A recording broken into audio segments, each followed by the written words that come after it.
I talked to Dr. Eloy Stein, who is one of the well-known and I would say well-established gentlemen in business, former president of the British Evaluation Society as well as the European Evaluation Society, and I asked him if he had any message for young evaluators or those aspiring to join, and the first thing he said was, why would you want to join this sort of thing which doesn't have a career? And as much as that was hilarious, but the basic truth about that we all have to contend with is, if you're not working in an international organization or not working for a government or for an NGO, there's a likelihood that you have to deal with consultancies all the time. So what that means is you have to be able to find those opportunities out there. This sort of networking enables you to be able to, once in a while, see some of those or be able to have access to some of those consultancy opportunities. And if you would be interested, of course, it always makes sense, doesn't it, to have known someone previously. So I'll just end with a few remarks that have been made by some members of the community. For instance, Christian Wallen, again, she's done some work, some of the studies that we had, and she basically says that Climate Eva provided me with material for my study, and then it gave me the opportunity to discuss my findings and my approach several times throughout the study with members of the community. And that enriched my understanding of the issues at hand and of the interests of the target group in a very large way. She's a Berlin-based consultant and author of two of the studies that I just showed you a few minutes ago. This other gentleman, I met him 4 years ago in Copenhagen the first time. He is a big guy who spends a whole lot of time in the negotiations of the climate change in the UNFCCC process. He's from Bangladesh and he's one of our members. He's really not an evaluator, he's from the policy side. So you will see that we have members, both professional evaluators or practitioners and policy makers. He says, I really enjoy the LinkedIn discussion group, and he does participate, of course, as well as the Climate Eva website. It's a great open-ended platform for climate practitioners and professionals who can share their on-the-ground experiences, success stories, and cross-fertilize ideas. I think I should pretty much run towards the end because there are a whole host of other things that I'd like us to achieve here rather than just explain all of this to you. After all, I'm very convinced that you could always go on the website at any time of your choice and have and take a look at this. You could also have our card and be able to do that. I'll just say that right away, what are the sort of things that we are all working on to make sure as we move forward. Right away, what we are looking at is working on some series of studies. Number one is we are working on a study on indicators for climate change adaptation. That's one of the studies that we are working on. We talked a little bit about climate change adaptation, or measuring or evaluating climate change adaptation. It's a very challenging thing. So what the office has done is, together with you, there was an approach paper which was out for you to comment on, because we do it in the same way, both from the beginning of the study to the end of the study. It's always in a very interactive and engaging way. So there was an approach paper which was out for this study. It's an indicator study, and basically what we'll be trying to do is capture some of those indicators that could be used to evaluate climate change. This study is due by the end of June, and as soon as it's done, we will share that with you. We are, in the meantime, and almost parallel to that, we're also working on a meta-evaluation of evaluations of climate change and natural resources management with a focus on biodiversity. I think for specialists in the area of natural resources management, you would agree that it's such a broad topic, so our focus is going to be basically on biodiversity. As far as our projects are also concerned, right away we are working on a 2014 international conference, which you're all invited to think through how we could all participate in this, how we could all bring our experiences to this conference to share with those coming from other parts of the world.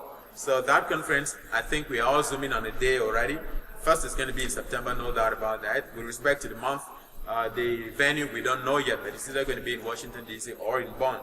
Bonn seems to be, everyone seems to be tilting towards Bonn because there's a steering committee working on that, partly because of traveling arrangements. The Global South will travel quicker and faster to Bonn than to Washington, D.C. So that's likely going to be what's going to happen. But, you know, I would also say that the survival and the importance of this community all depends on us sitting right here. If we would not be engaging, if Ms. Fatou Diop, who is from Senegal, for instance, is not going to be able to share her knowledge and her on-the-ground experiences with, for instance, Blaise, who is right here, it becomes almost useless for us to be able to have this sort of thing. So the overall goal of this sort of online virtual platform is that we can constantly engage, we can constantly say and explain and share our experiences, both the hard things that we are facing as well as the things that we are doing good.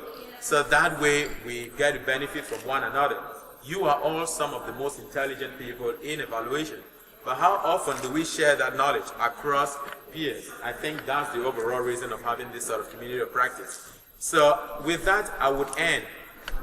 Two housekeeping things. My colleague, Ms. Bajit Wadwa, should be here in a few seconds. She's caught up in traffic in town. But she's going to be here soon to announce what we had promised, which is the award for the best presentation in the environment and climate change stream in this year's conference. We've looked at some papers. Those papers were graded by a little team of a jury of 3 or 4 people. I think they've come out with some results already, and they're going to be able to do that. Having said that, in the meantime, one of the things that's sorry about that, in the meantime, if you do have any questions on this little quick presentation about what Eval is, let us just quickly, we can interact and engage on that little quick. I'm looking at my time and I'm making sure that I don't speak a lot, but you speak, not me, because this conversation is not for me. I think it's sort of a listening exercise for Climate Eval, but also make sure that we hear exactly what you think about what we are doing. So are there any specific questions on the community or any other thing that you might want to ask before we move on to listening to Mr. Kamdem and a few other presentations that we'll do this afternoon? Yes, bro. Yes, I'm pleased to be here. Thank you for your very presentation. I would like to know if you are currently working with some local, when you say local, around that kind of local research institute. Excellent question. We first of all, the Global Environment Facility Evaluation Office, on the understanding that there's this fly-in sort of evaluators thing that we all have issues about and questions about. Evaluators coming from maybe, I don't know, the south or the north to do evaluations in Africa on projects, both either done or sponsored or not. With that understanding, the Global Environment Facility Independent Evaluation Office made sure that in its country portfolio evaluation stream, which is the work that it does in various countries, it associates with them local evaluators. Right in this hall, I think there are a few. Dr. Nyangi is right here, Dr. Bakari is just moving out. They've all participated in country portfolio evaluations. Part is for the capacity development that is supposed to be what we do all the time, but also because I think there's a recognition that local knowledge it's local knowledge, period. And regardless of how 360 and how we could be the best journalists on earth, you still cannot have local context as best as any evaluator sitting right on the ground. So increasingly, the strategy for the office is to use more on-the-ground evaluators. So I would say, for instance, that we did a CP in Cameroon 10 years ago, or no, 6 years ago, in 2008. That was for the Global Environment Facility intervention in Cameroon from 97 to around 2000. And there were local evaluators that were used. So I hope that answers your questions directly. Yeah. Any more questions? I mean, also Cameroon. Yeah. Right, right. I think it's a strategy which applies to every other African. Yeah. Great. Yes, sir. Just one comment. I've been a member. I'm like one of these who received the emails for the webinars and so on. I have a little bit the impression that most of the webinars are organized by Jeff Evaluation Office staff, used to share their own experiences and methods to the outside, rather than getting a lot of contributions from members that are not in the Jeff Evaluation Office. That's one. And the other one is I'm a little bit surprised that we've never collaborated, because I'm from the UNEP Evaluation Office, United Nations Environment Program. We do a lot of climate change evaluation, but I've never been contacted, and my colleagues have never been contacted to collaborate with climate eval. So maybe we should talk about this later. Oh, absolutely, absolutely, and I'm more than happy. Mark, right? Is it Mark? Michael, right? Absolutely, we should. because I think we are both the constituency of UNEP and that of the Global Environment Facility would stand to benefit from your perspective and your. So we can talk about that a little bit afterwards. Yes, I definitely agree. I think the strategy up until now, of course, given the constraints within which you work, which is there's only as much partnership and outreach and all of that sort of thing that you can do within a very limited number of staff, human resource, and money. So, but if this would be something that we can do, I think we will be more than happy. I think the community of practice is yours. It's not really for the Global Environment Facility. We want to move it out of the thinking that it belongs to the Global Environment Facility. We want our members to take ownership of the community. As a matter of fact, we are trying to put in place a governance system for it in a way that it will be taken over by the community. Because I think that, I don't know, but it all depends on how you perceive it. If everyone is going to perceive it as a project for the Global Environment Facility, ownership becomes people are a little bit hesitant, they want to join and do that sort of thing. But if something that's owned by you and me, where we all have a stake, then at that point we begin to proactively find ways to make sure that we can organize webinars, we can share experiences from UNEP, those from other places. Last point, we however do publish material from UNEP in our website. For instance, the climate change, I think is the climate change gap report that was published just prior to the United Nations Framework Convention for Climate Change in November. We had that, we published that, because we think it's such an important material for anyone saying and knowing about the gap.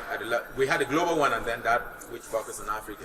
So real resources, I time to time go through your website, find things that are relevant and put and share in the community. But one-to-one, I think we can explore this a little bit more if you would not mind, Michael. Great, great. Any more questions, please? Great. Otherwise, how about if you do this now while waiting for Mrs. Barber to come in? I would invite Mr. Kamdem. Mr. Kamdem, we have 3 presentations that we were going to have in this session, is that right? And I don't know if they are all here. Is there anyone who's still due to present in this session? Who is here? Excellent. Otherwise, it's just him. Une présentation.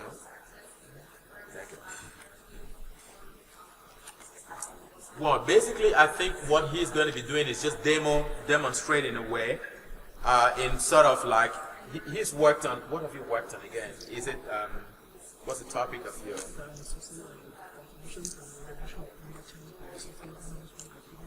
Okay, so you're going to do that in French, right? Is that right? Or in yeah, it is in English, but I can, if there are so many French speaking, I can speak in French, but it's what in English.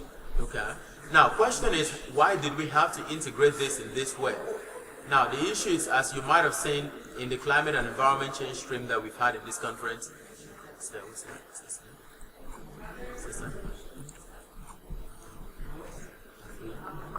Just a second, please. Excellent. Well, I just let him go ahead and do his presentation, and then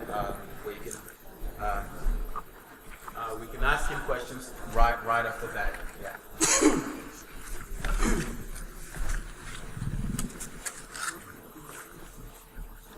Ladies and gentlemen, good afternoon and welcome to my short presentation about the management of mangrove system in the sense of reduction of climate change.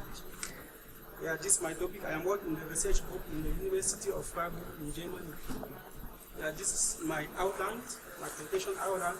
A very short introduction, the contribution of mangrove in the global carbon project, the methodology, results, and a short conclusion. First of all, I would like to define what we call mangrove. What's a mangrove?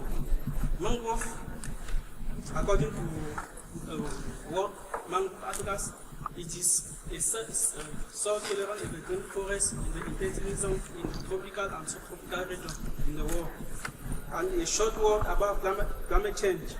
Climate change is a long-term change in the statistical distribution of weather, but over a long period, most of the time, many decades or 100 years. There are some impact of climate change. Normally, now we have 4 major impacts.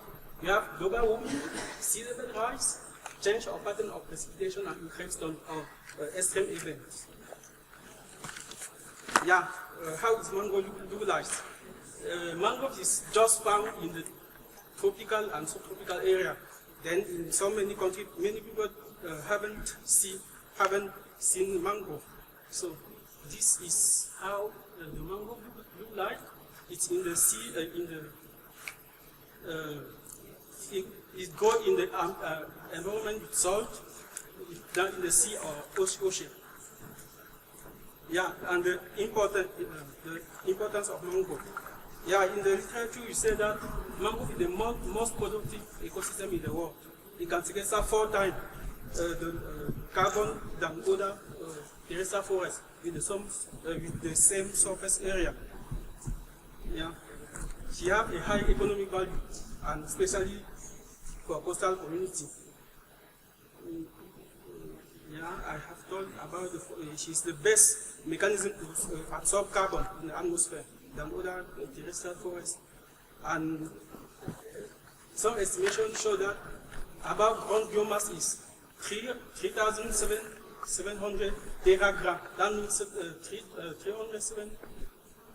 10 over 12 gram, according to Spalding. Is the one of the most is one of the great explain on mangrove. I will show you.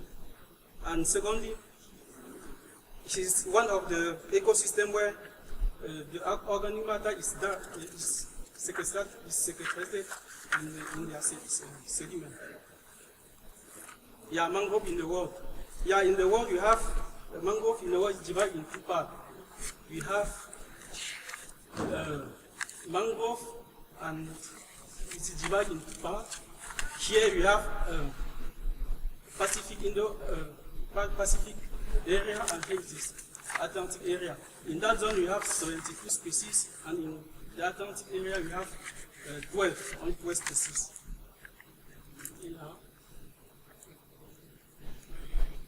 Yeah, from our methodology, we make a plot here in Cameroon, in the estuary of Douala, Cameroon. We make some experiment and collect some data in order to evaluate the importance of mangrove ecosystem in the sense of carbon sequestration. So we use this methodology. We collect the data in the nursery. We collect data from other researchers, and we analyze data with AfrEA software using allometric equation in order to estimate the biomass, and some data were collected online. Yeah, here is the formula done by Komiana about mangrove ecosystem. Here you choose some main mangrove species in Cameroon, known as Rhizophora and Abyssinia. These are the main species, main mangrove species found in Cameroon. So in order to evaluate the carbon content of the ecosystem, we use this formula in order to evaluate it. At the end, we have some result. Yeah, here is the overall, is the global overview of mangrove in the world. You know that the great area of mangrove are found in Southeast Asia, and the lowest found in East Asia. Yeah, here for this graph shows that if nothing has been done now, mangroves end to be totally disappear in about 2,480 mangrove. As we can see here, this is the mangrove of every region. If nothing has been done, the first mangrove will disappear in 2065, and the latest in Oceanic region will disappear about 2,480. Here I make some graph to show it. You realize that the red one is the Southeast Asia with the highest mangrove area. But if nothing has been done, it will be the first to disappear. This mangrove of Southeast Asia will be the one to disappear completely. And the Oceanic region, here they have some management of the mangrove ecosystem. So if it will be the latest to disappear according to this graph. Even the surface is very small. Yeah, so for Cameroon mangrove now, we make some experiments here in order to have an idea about the potential sequestration of Rhizophora species, because Rhizophora species, Cameroon mangrove has about 90% of Rhizophora racemosa. Then we make a plot. Here is the area where you can find mangrove in Cameroon. We have Rio de Rey, estuary of Rio de Rey, Cameroonian estuary of Cameroon, and some small pockets of mangrove in the Nyon and Kribi. It's located above here. And here we have species. This is species that you can find in Cameroon. We have 8. Normally, the last Nipa fruticans is an exotic species coming from Asia, coming from Asia. And we have 7 local species known as, and the one represent about 90% of the Cameroonian mangrove. The potential carbon content in the global area of Cameroon we estimated according to the allometry equation for Komiyama in 2008. We evaluate that the global carbon in the mangrove ecosystem is 73.8 gigatons. Yeah, this is the contribution of mangrove in the global carbon budget. Yeah, according to the result for our experiment. Mesdames et messieurs, s'il vous plaît, les participants censés aller chercher leurs bagages dans leurs différents hôtels sont attendus devant les bus. Nous vous prions de bien vouloir vous diriger devant les bus. Your kind attention, please. Participants who are supposed to go to the various hotels, collect their luggages, please should direct themselves to the different buses. Your kind attention, please. The participants who are supposed to collect their luggages at the various hotels should please move to the various buses. Thank you. Yeah, this is some experiment that we've done that we did in the estuary of Cameroon in Douala. We realized that for Rhizophora, we focus our study in Rhizophora racemosa because it represents about 90% of total mangrove. We realized that for per hectare, we have 292 tons per hectare of this species. And the total carbon can be estimated in the global area of Cameroon is about 73.8 gigatons. Your kind attention, please. The Benue paper presentation has been moved to Wicklow Hall. Please, the Benue paper presentation has been moved to Wicklow Hall. Will you please move to Wicklow for the Benue paper presentation? Thank you. Here we have some technique and some ideas in order to sustain. À votre attention, s'il vous plaît, la présentation qui devrait avoir lieu à Benue a été déplacée pour la salle Wicklow. Veuillez vous diriger vers la salle Wicklow. Merci. Here, this part is the last part of our experiment. We have some technique in order to manage mangrove sustainability. So you have regeneration, restoration, and here this is some basic information. We have some restoration. That means we can collect mangrove, propagate in the ecosystem, and grow it like tree plantation, and so you can regenerate. Here we have some technique, the methodology to do it. Here it consists to collect propagate mangrove in the mangrove ecosystem. We collect seed or propagate. Here are the propagate, and here is the nursery. After this step, now we can go to the shell and we can transplant it in the field, and at the end we can monitor it. Yeah, this is our some technique to maintain mangrove in the world. Another is the one technique in order to reduce the quantity of wood consumption by fishermen and women. Here we have we have some improved fish dryer. Using this kind of device, we realize that per year, if you use it every day and most of the time, per year you can save about 0.8 hectares of mangrove per year using this device. And here is to dry fish. And here it is something this in Douala, and this is the wood of Rhizophora racemosa, because it's the main source of the Douala community. Using this, we reduce the quantity of wood by time for cooking. Yeah, sometimes we have some managed through international convention. Here we have 3 main conventions, like World Heritage Convention, Ramsar Convention, and UNESCO and Biosphere. Yeah, here I try to explain every convention. For example, Jafona Reserve is not a mangrove area, but the research shown that in this area, 90% of forest is undestroyed. So if you can apply it maybe in the Rio de Rey estuary, Cameroon estuary, and Nyom and Kribi estuary, if you can protect a large area of mangrove using, for example, the World Heritage Convention. For Ramsar Convention now,